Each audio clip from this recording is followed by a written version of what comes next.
நேத்து நடந்த big pass 102வது நாள் நிகழ்ச்சியில ஜாக்லினோட வெளியேற்றம் பலருக்குமே அதிர்ச்சியா இருந்துச்சுன்னு தான் சொல்லணும். ஜாக்லினோட வெளியேற்றத்துக்கு முழு காரணம் அவங்க எடுத்த முடிவு மட்டும்தான். அவங்க முடிவு எடுத்தது தப்பான்னு கேட்டால் கண்டிப்பாக கிடையாது. அவங்க அதை பயத்தோடு எடுத்தது தான் தப்பு. இந்த பயத்தை உடைக்க தான் அவங்க இந்த முடிவை எடுத்தேன்னு சொன்னாலுமே அந்த பணப்பெட்டியை எடுத்துக்கிட்டு டோர் கிட்ட வர அந்த லாஸ்ட் மினிட்ல கூட அவங்க ஃபேஸில் நீங்கள் அந்த பயத்தை பார்க்கலாம். அவங்க கிட்ட சுத்தமாக கான்ஃபிடென்ட் இல்லாமல் தான் இந்த டாஸ்கில் கலந்துக்கிட்டாங்க. நேற்று மட்டுமே பெட்டி எடுக்கிற டாஸ்க் 4 நடந்துச்சு. ஃபர்ஸ்ட் டாஸ்க்கு கேர்ள்ஸ் மட்டும் தான் கலந்துக்கணும் அப்படின்னு பிக் பாஸ் சொல்லிட்டாரு. அதுக்கு காரணம் கேர்ள்ஸ் ரொம்ப தயங்குறாங்க இந்த போட்டியில் கலந்துக்கிறதுக்கு. அந்த பயத்தை உடைக்கணும், அதுக்காக தான் இந்த முடிவு அப்படின்னு பிக் பாஸ் ஓப்பனாக சொல்லி இதில் கலந்துக்க ஜாக்லினும் பவித்ராவும் இன்ட்ரெஸ்ட் காட்டினாலும் ஒரு கட்டத்தில் பவித்ராக்கு ஜாக்லின் விட்டு கொடுக்குறாங்க. இதை முழு மனசோட விட்டு கொடுக்குறாங்களா அப்படின்னு கேட்டிங்கன்னா கண்டிப்பாக கிடையாது. அதுக்கு காரணமும் அவங்களுக்கு அந்த டாஸ்க்கு மேலே இருந்த பயம்தான். ஆனால் கிடைச்ச சான்ஸை பவித்ரா ரொம்ப கான்ஃபிடென்ட்டாக ப்ரூவ் பண்ணணும் அப்படின்ற ஒரு வெறியை மட்டும்தான் வச்சுருந்தாங்க. யார் என்ன சொன்னாலுமே அமைதியாக இருங்க, இதை நான் பார்த்துக்கிறேன் அப்படின்ற மாதிரி ரொம்ப ஸ்ட்ராங்காகவே சொல்லிட்டு அவங்க ரொம்ப கான்ஃபிடென்ட்டாக இருந்தாங்க. அவங்களுக்குமே பயம் இருந்தாலும் அதை காட்டிக்காமல் இந்த டாஸ்க்கை நம்ம கண்டிப்பாக கம்ப்ளீட் பண்ணிடுவோம் அப்படின்றத அவங்க ரொம்ப நம்பினாங்க. அதுக்கேற்ற மாதிரியே போய் பெட்டியை எடுத்துகிட்டும் வந்துட்டாங்க. ரெண்டாவதா பெட்டி எடுக்கிற டாஸ்க் வருது. அதில் பிக் பாஸ் சொல்றாரு, ரயானுக்கு கொடுத்த சேம் டைம் தான் பவித்ராக்கும் கொடுத்தோம். அந்த டைம்ல பவித்ராவால இந்த டாஸ்க்கை கம்ப்ளீட் பண்ண முடிஞ்சது. ஸோ கேர்ள்ஸ் உங்களாலேயும் முடியும், அதை நம்புங்க. இந்த டாஸ்க் கேர்ள்ஸ் பாய்ஸ் அப்படின்றது கிடையாது, 2 பேருமே கலந்துக்கலாம் அப்படின்னு சொல்லிட்டாரு.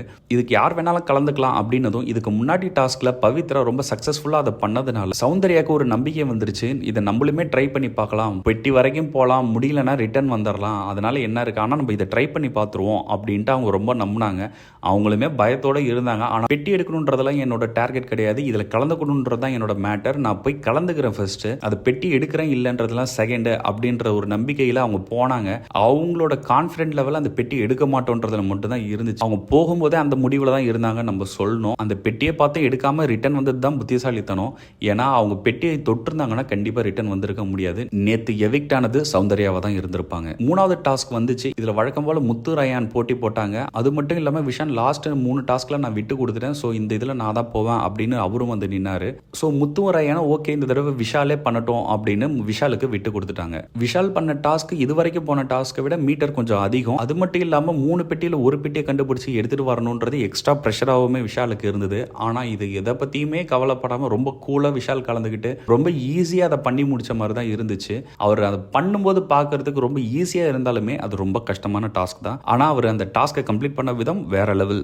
இந்த 4வதாக வந்த டாஸ்க் தான் ஜாக்லினோட பிக் பாஸ் லைஃபை திருப்பி போட்டுச்சுன்னு சொல்லலாம். ஃபைனலுக்கு இன்னும் 2 நாள் தான் இருக்கிற டைம்ல சுத்தமாக கான்ஃபிடென்ட் இல்லாமல் ஜாக்லின் கலந்துக்கிட்ட இந்த முடிவு சரியான கேட்டால் கண்டிப்பாக சரிதான். இன்னும் 2 நாள் தான் இருக்கு ஃபைனலில் கலந்துக்கிட்டாலுமே இந்த மிட்வீக் எவிக்ஷனில் ஜாக்லினோட பேரும் இருந்துச்சு. டைட்டில் வின்னராக ஆகிறதுக்கான பர்சன்டேஜுமே அது ரொம்ப கம்மி தான் ஜாக்லினுக்கு. ஸோ அவங்க ப்ரூவ் பண்ண வேண்டிய இடம் இதுதான். இந்த டாஸ்க்கு தூரமும் அதிகம், டைமும் கம்மி அப்படின்னும் போது ஜாக்லின் இந்த லாஸ்ட் டாஸ்கில் போட்டி போட்டதை ஃபஸ்ட்டு வந்த டாஸ்க் எல்லாத்துலேயுமே இந்த கான்ஃபிடென்ட்டோட போய் போட்டி போட்டிருந்தாங்கன்னா கண்டிப்பாக ஜெயிக்கிறதுக்கான வாய்ப்பு நிறையவே இருந்திருக்கும். ஆனால் அதெல்லாம் மிஸ் பண்ணிட்டு இந்த கஷ்டமான டாஸ்க்கை எடுத்தது தான் ஒரு தப்பு அப்படின்னு சொன்னாலும் அட்லீஸ்ட் இந்த லாஸ்ட் டாஸ்க்லேயாச்சும் இவங்க ட்ரை பண்ணாங்களே அப்படின்றது ஒரு நல்ல விஷயம் தான்.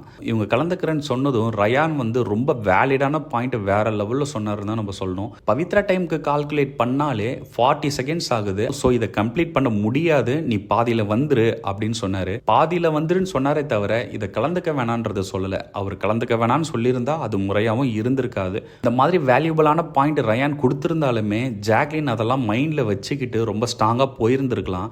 பிக் பாஸுமே இவங்களுக்கு ரொம்ப சப்போர்ட் பண்ணி பேசினாரு, உங்களால் முடியுன்ற நம்பிக்கையை கொடுத்தாரு.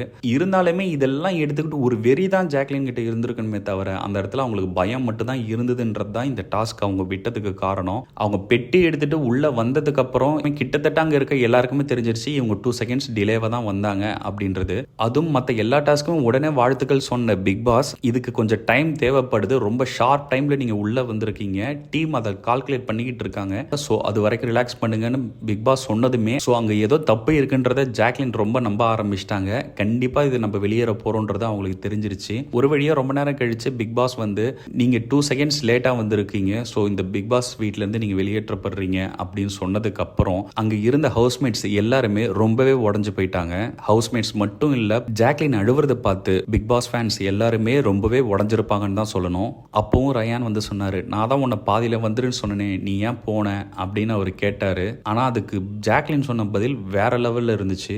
அப்படி பாதியில் வந்தால் நான் ஜாக்லின் இல்லை அப்படின்ற மாதிரி சொன்னாங்க. அது ரொம்பவே கரெக்ட். ஜாக்லின் ட்ரை பண்ணால் அதை ஃபுல்லாக கம்ப்ளீட்டாக முடிகிற வரைக்கும் ட்ரை பண்ணுவாங்க. அவங்களோட வில் பவர் பொம்மை டாஸ்கில் மஞ்சரிக்காக நைட்டு ஃபுல்லாக உட்காந்துருக்கும் போதே தெரியும். அவங்க எதை எடுத்தாலுமே அதை முழுசாக கம்ப்ளீட் பண்ண தான் ட்ரை பண்ணுவாங்க. மேக்ஸிமம் லெவல் போய் பார்ப்பாங்க. உள்ளே இறங்கிட்டா அதை முழுசாக ட்ரை பண்ணி பார்த்துடணும். அதை பாதியில் விட்டுட்டு வரக்கூடாதுன்னு ஜாக்லினோட எண்ணம் ரொம்பவே சூப்பராக இருந்துச்சு. ஜாக்லின் வெளியே போனதும் முத்துக்குமரன் சொன்ன ஒரு வார்த்தை அதுவுமே எனக்கு கரெக்டாக தான் பட்டுச்சு. இங்கே இருக்கிற 2 நாள் டாஸ்கில் எதுலேயுமே கலந்துக்காம நம்ம கலந்துக்கலன்னு அது கடைசி வரைக்கும் அவங்களுக்கு உறுத்தலாக இருந்திருக்கும். இப்போ கலந்துக்கிட்டு வெளியில் போய் 2 நாள் நம்ம கலந்துக்கிட்டோம், அதனால தோத்துட்டோம் அப்படின்ற ஒரு மன நிம்மதியாச்சும் ஜாக்லினுக்கு இருக்கும். ஸோ அதுவே போதும் அப்படின்னு முத்துக்குமரன் சொன்னதுமே கரெக்டாக தான் இருந்துச்சு. இவ்வளோ பெரிய பிரச்சனை போயிட்டு இருக்கும்போது சத்யாவும் ஜெஃப்ரியும் பாத்ரூமில் போய் மற்றவங்களை கிண்டல் பண்ணி சிரிச்சுக்கிட்டு இருந்தது பிக் பாஸ் பார்த்துக்கிட்டு இருந்த பல பேருக்கு எரிச்சலையும் கோவத்தையும் உண்டாக்கி இருக்கும். அட்லீஸ்ட் அந்த இடத்துல சிரிக்காம தனியாக போய் சிரிக்கணுன்ற அளவுக்கு நாகரிகம் இருக்கே அப்படின்றத நினைச்சு நம்ம சந்தோஷம் தான் பட்டுக்கணும். சத்யாவும் ஜெஃப்ரியும் பண்ணது உங்களுக்கு எப்படி இருந்துச்சு அப்படின்றத கமெண்ட் செக்ஷன்ல சொல்லுங்க. அது மட்டும் இல்ல, ஃபைனலுக்கு இன்னும் 2 நாள் இருக்கும்போது ஜாக்லினோட இந்த முடிவு சரியா தப்பா நீங்க என்ன நினைக்கிறீங்க அப்படின்றதையும் கமெண்ட் செக்ஷன்ல சொல்லுங்க.